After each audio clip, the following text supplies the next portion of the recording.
it's Nicole here from Empower Fitness. I got Denver in the background on his little puppy bed. So, happy Thursday. Have some awesome updates for two of my favorite clients, my mom and dad. I'm so proud of them. They are entering week 6 now. And my dad has lost 24 pounds. And my mom, 18 pounds. For those that have not, followed the whole story, my dad actually recently retired 2 months ago, and my mom is taking care of 2 children full time. So it's a busy job, and she's got a lot of stuff to do, But I'm really, really proud of her, and I'm really proud of my dad too. He is so excited. He was telling me the other day that his doctor is going to be so impressed. And he was always healthy to begin with, but he had some extra body fat on him, from eating all those extra yummy goodies at the office and whatnot, and heading over to Dunkin' Donuts and everything else. Just stuff just comes up. And I'm just really proud of them. And I just wanted to tell everyone how proud I am of them and their new lifestyle and habit. We went out to pizza last week. Yes, I do have pizza. If you're going to go for pizza, though, make sure it's a really good place. Don't just go for any old pizza. Make sure it's a good pizza. We went somewhere, and it was a great little local place. I love Casa de Luce in Westerly. It's one of my favorite places. And my parents were like, "Can I have this?" And the answer was, yes, you can have this. So up until this point, their diet was a little bit extra restrictive, but not really.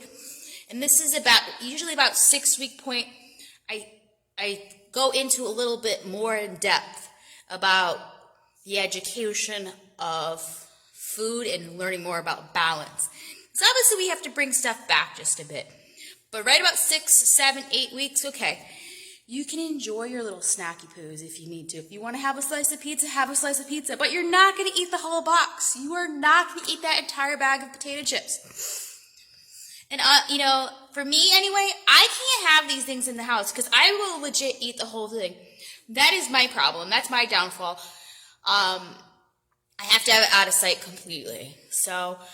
But there is a happy medium, and depending on your goals and stuff, if your goal isn't that strict or whatever, then you can have a little bit extra more leeway as well. But regardless of where you're at, like depending, you feel like you're either too skinny or you want to put on more muscle or you want to lose more weight or fat, whatever, it doesn't really matter.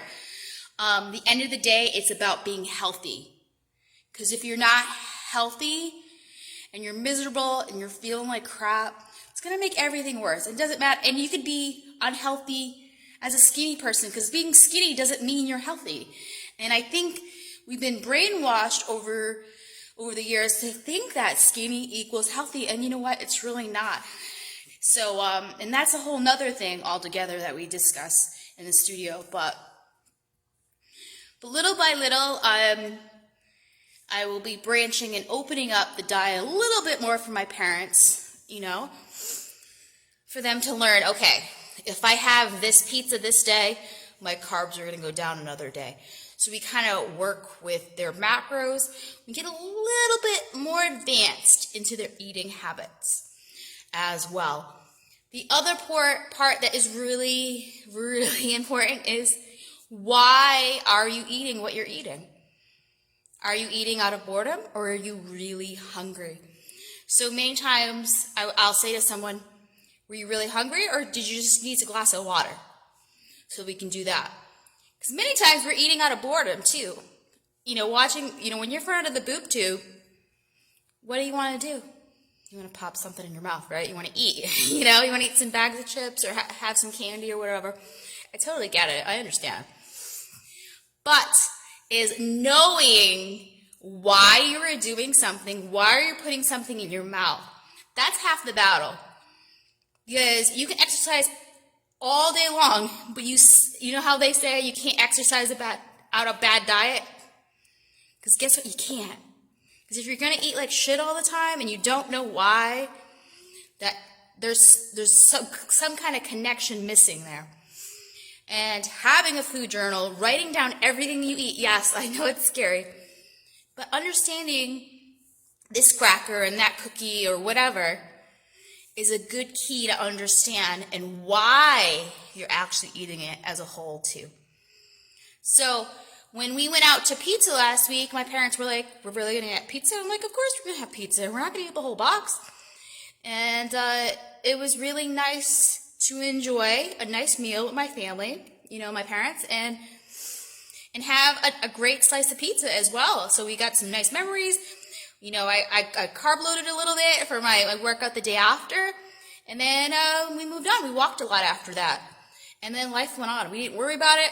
We're not punishing ourselves. We're not doing 3 hours of cardio, because that's a whole nother video altogether that I can discuss. But we enjoyed it, we conquered the pizza, and we moved on to the next new goal. So as a whole, I'm really proud of them. It wasn't something that was like really simple for them to do. And it's taken a long time to get to this journey, because now they were really ready. And I am super proud of them completely. So if you are watching this video, give me a thumbs up. Let me know if I can be a service to anyone. I know many times it is scary starting a new goal or starting a new weight loss or muscle or whatever your goal is.